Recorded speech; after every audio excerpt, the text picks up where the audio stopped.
Hello, Mark. This is Nancy, and my student number is 8034112. Jimmy Wells, the birth of Wikipedia. Charles Van Doren, who was later a senior editor of Britannica, said the ideal encyclopedia should be radical. It should stop being safe. But if you know anything about the history of Britannica since 1962, it was anything but radical. Still very completely safe. Stodgy's type of encyclopedia. Wikipedia, on the other hand, begins with a very radical idea, and that's for all of us to imagine a world in which every single person on the planet is given free access to the sum of all human knowledge. And that's what we are doing. So Wikipedia is just so a little demonstration of it. It's a fully licensed encyclopedia. It's written by thousands of volunteers all over the world in many languages. It's written using Wiki software, which is the type of software he just demonstrated. So anyone can quickly edit and save, and it goes live on the internet immediately. And everything about Wikipedia is managed by virtually and all volunteer staff. So when Yakai is talking about new methods of organization, he's exactly describing Wikipedia. And what I'm going to do today is tell you a little bit more about how it really works on the inside. So Wikipedia is owned by the Wikipedia Foundation, which I founded, a non-profit organization. And our goal, the core aim of the Wikipedia Foundation, is to get a free encyclopedia to every single person on the planet. And so, if you think about what that means, it means a lot more than just building a cool website. We are really interested in all the issues of the digital divide, poverty worldwide, empowering people everywhere to have the information that they need to make good decisions. And so, we are going to have to do a lot of work that goes beyond just the internet. And so that's a big part of why we've chosen the free licensing model, because that empowers local entrepreneurs or anyone who wants to. They can take our content and do anything they like with it. You can copy it, redistribute it, and you can do it commercially or non-commercially. So there's a lot of opportunities that are going to arise around Wikipedia over the world. We are founded by donations from the public, and one of the more interesting things about that is how little money actually takes to run Wikipedia. So Yakai showed you the graph of what the cost of a printing press was, and I'm going to tell you what the cost of Wikipedia is. But first, I'll show you how big it is. So we've got over 600,000 articles in English. We've got 2 million total articles across many different languages. The biggest languages are German, Japanese, French. All the Western European languages are quite big. But only around 1/3 of all of our traffic to our web clusters to the English Wikipedia, which is surprising to a lot of people. A lot of people think in a very English-centric way on the internet. But for us, we are truly global. We are in many languages. So how popular we have gotten to be. We are a top 50 website, and we are more popular than the New York Times. So this is where we got to Yakai's decision. This shows the growth of Wikipedia. We are the blue line there, and this is the New York Times over there. And what's interesting about this is the New York Times website is a huge, enormous corporate operation with I have no idea how many hundreds of employees. We have exactly one employee, and that employee is the software developer, and he's only been our employee since January 2005. All the other growth before that. So the servers are managed by a ragtag band of volunteers. All the editing is done by volunteers. And the way that we are organized is not like any traditional organization you can imagine. People are always asking, well, who is in charge of this or who does that? And the answer is anybody who wants to pitch in. It's a very unusual and chaotic thing. We've got over 90 servers now in 3 locations. These are managed by volunteer system and administrators who are online. I can go online any time of the day or night and see 8 to 10 people waiting for me to ask a question of something. Anything about the service. You could never afford to do this in your company. You could never afford to have a standby crew of people 24 hours a day and do what we are doing at Wikipedia. So we are doing around 1.4 billion page views monthly, so it's really gotten to be a huge thing. And everything is managed by the volunteers. And the total monthly cost for our bandwidth is about $5,000. And that's essentially our main cost. We could actually do without the employee. We hired Brian because he was working part-time for 2 years and full-time at Wikipedia. So we actually hired him so he could get a life and go to the movie sometimes. So the big question when you've got this really chaotic organization is, why isn't it all rubbish? Why is the website as good as it is? First of all, how good is it? Well, it's pretty good. It isn't perfect, but it's much better than you would expect, given our completely chaotic model. So when you saw him make a ridiculous edit to a page about me, you think, oh, this is obviously just going to degenerate into rubbish. But when we've seen quality tests, and there haven't been enough for this yet, and I'm really encouraging people to do more. Comparing Wikipedia to traditional things, we win hands down. So a German magazine compared German Wikipedia, which is much smaller than English, to Microsoft Encarta and to Brookhouse Multimedia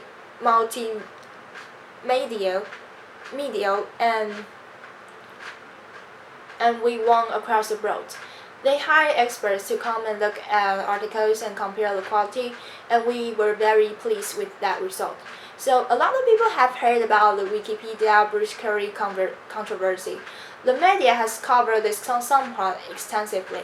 It started out with an article in Red Herring. The reporters called me up and I have to say they spelled my name right. But they really wanted to say that Bruce Curry's re-election is so contentious. It's tearing apart the Wikipedia community. So they quote me as saying they are the most contentious in the history of Wikipedia. What I actually said is they are not contentious at all. So it's a slight misquote. The articles were edited quite heavily, and it is true that we did have to lock the articles on a couple of occasions. Time magazine recently reported that extreme action sometimes has to be taken, and Wells locked the entire Curry and Bruce for most of 2004. This came after I told the reporter that we had to lock it for occasionally a little bit here and there. So the truth in general is that the kinds of controversies that you would probably think we have within the Wikipedia community are not really controversies at all. Articles on controversial topics are edited a lot, but they don't cause much controversy within the community. And the reason for this is that most people understand the need for neutrality. The real struggle is not between the right and the left. That's where most people assume. But it's between the party of the thoughtful and the party of the jerks. And no side of the political spectrum has a monopoly on either of those qualities. The actual truth about this specific Bruce Curry incident is that the Bruce Curry articles are locked less than 1% of the time in 2004. And it wasn't because they were contentious. It was just because there was routine vandalism, which happens sometimes even on stage. Sometimes even reporters have reported to me that they vandalized Wikipedia and were amazed that it was fixed so quickly. And I said, I always say, please don't do that. That's not a good thing. So how do we do this? How do we manage the quality control? How does it work? So there's a few elements, mostly social politics and some elements of the software. So the biggest and the most important thing is our neutral point of view policy. This is something that I set down from the very beginning as a core principle of the community that's completely non-debatable. It's a social concept of cooperation, so we don't talk a lot about truth and objectively. The reason for this is if we say we are only going to write the truth about some topic, that doesn't do us a damn bit of good of figuring out what to write, because I don't agree with you about what's the truth. But we have this jargon term of neutrality, which has its own long history within the community, which basically says anytime there's a controversial issue, Wikipedia itself should not take a stand on the issue. We should merely report on what reputable parties have said about it. So this neutrality policy is really important for us because it empowers a community that is very diverse to come together and actually get some work done. So we have very diverse contributors in terms of political, religious, cultural backgrounds. By having this firm neutrality policy, which is non-negotiable from the beginning, we ensure that people can work together and that the entire entries don't become simply a war back and forth between the left and the right. If you engage in that type of behavior, you will be asked to leave the community. So real-time peer review. Every single change on the site goes to the recent changes page. So as soon as he made his change, it went to the recent changes page. That recent changes page was also fed into an IRC channel, which is an internet chat channel that people are monitoring with various software tools. And people can get RSS feeds. They can get email notifications of changes. And then users can set up their own personal watch list. So my page is on quite a few volunteers' watch lists because it is sometimes vandalized. And therefore, what happens so someone will notice the change very quickly and then they will just simply revert the change. There's a new pages feed, for example, so you can go to a certain page of Wikipedia and see every new page was as it's created. This is really important because a lot of new pages are just garbage that has to be deleted, SDF and SDF. But also, that's some of the most interesting and fun things. Some of the new articles. People will start an article on some interesting topic, and other people will find that intriguing and jump in and help and make it much better. So we do have edits every anonymous users, which is one of the most controversial and intriguing things about Wikipedia. So Chris was able to do his change. He didn't have to log in or anything. He just went on the website and made a change. But it turns out that only about 80% of all the edits to the website are done by anonymous users. And that's a really important thing to understand. The vast majority of the edits that go on the website are from a very close-knit community of maybe 600 to 1,000 people who are in constant communication. And we have over 40 IRC channels, 40 mailing lists, and all these people know each other. They communicate. We have offline meetings. These are the people who are doing the bulk of the sites, and they are, in a sense, semi-professionals at what they are doing. The standards we set for ourselves are equal to or higher than professional standards of quality. We don't always meet these standards, but that's why we are striving for. And so that Thai community he really cares for the site. And these are some of the smartest people I've ever met. It's my job to say that, but it's actually true.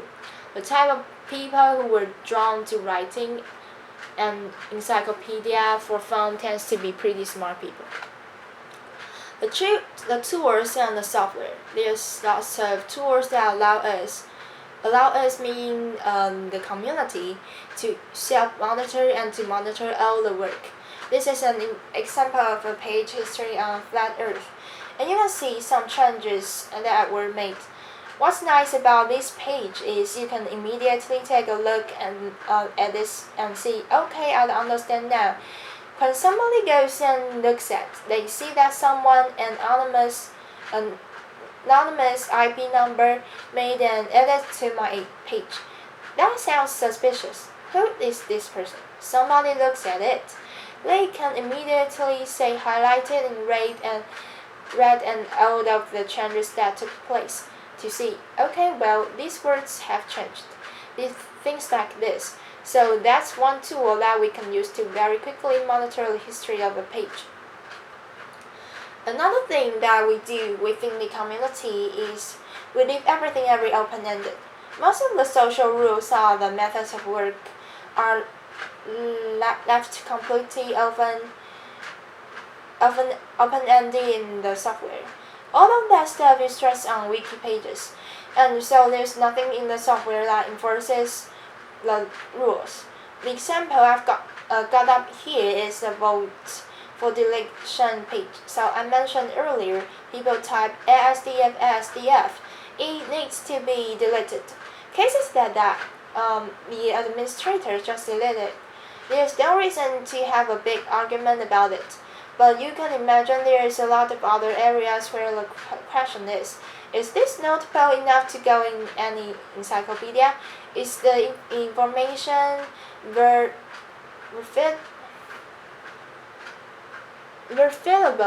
Is it a hoax? Is it true? Is it what? So we needed a social method for figuring out the answer to this.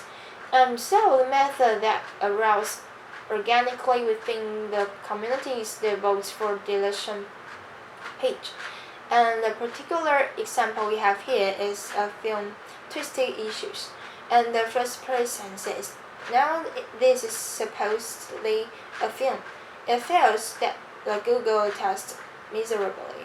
The Google test is you look in Google and see if it's there. Because if something not even in Google, it probably doesn't exist at all. It's not a perfect rule, but it's a nice starting point for quick research. So somebody says delete it because please delete it. It's not notable. And then somebody says, wait, I found it in the book, Film Thread Video Guide. The 20 underground films you must see. So the next person says, clean it up. Somebody says, I found it IMDb. Keep. So what's interesting about this is that the software is these votes are just text typed into a page. This is not really a vote so much as it is a dialogue. Now it is true that at the end of the day, an administrator can go through here and take a look at this and say, okay, 18 deletes, 2 keeps, we will delete it. But in other cases, this could be 18 deletes and 2 keeps, and we could keep it because if those last 2 keeps said, wait a minute, nobody else saw this but I found it in the book, and I found a link to a page that describes this, and I'm going to clean it up tomorrow, so please don't delete it, then it will survive. And it also matters who the people who are voting. Like I say, it's a tight-knit community. Down here at the bottom, keep real movie. Rick is a very famous Wikipedian who does an enormous amount of work with vandalism, hoaxes, and votes for deletion. His voice carries a lot of weight within the community because he knows what he's doing. So how does all this govern? People really want to know about administrators, things like that. So the Wikipedia governance model, the governance of the community is a very confusing but workable mix of consensus, meaning we try not to vote on the content of articles because the majority views is not necessarily neutral. Some amount of democracy, all of the administrators, these are the people who have the ability to delete pages. That doesn't mean that they have the right to delete pages. They still have to follow all the rules, but they are elected by the community. Sometimes people random trolls on the internet like to accuse me of handpicking the administrators to bias the content of the encyclopedia.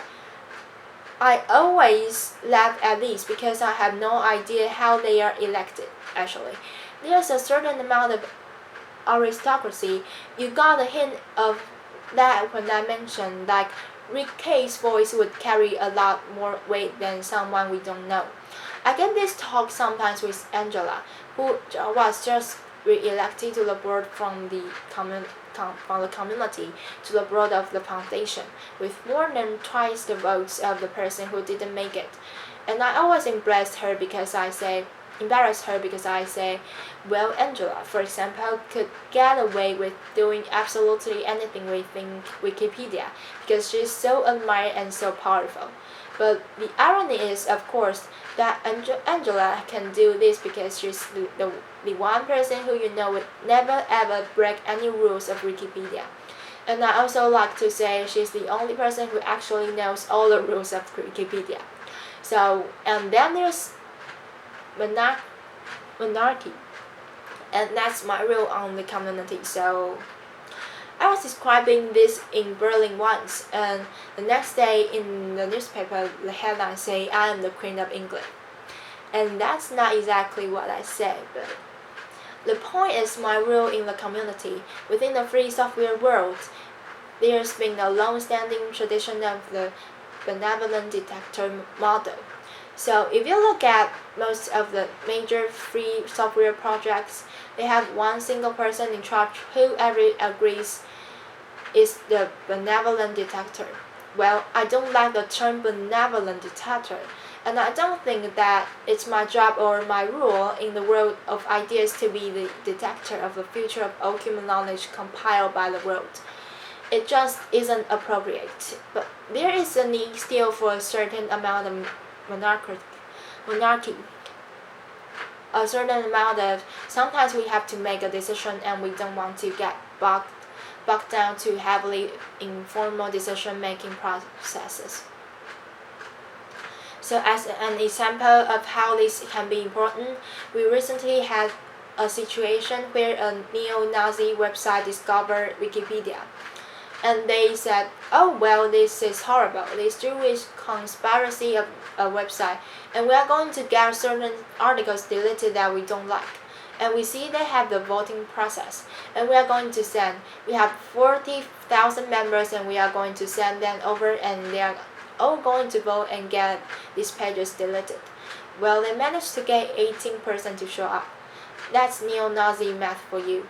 They always think they have got 40,000 members when they have got 18. But they managed to get 18 people to come and vote in a very absurd way to delete a perfectly valid article.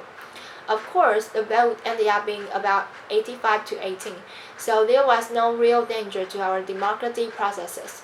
On the other hand, people said, but what are we going to do?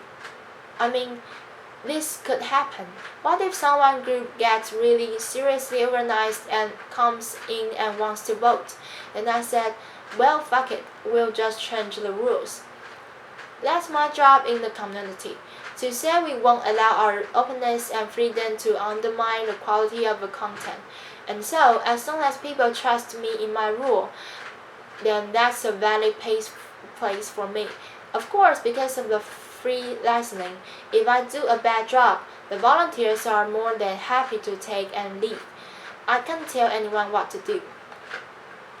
So a final point there is that to understand how Wikipedia works, it's important to understand that our wiki model is the way we work, but we are not fanatical web anarchists.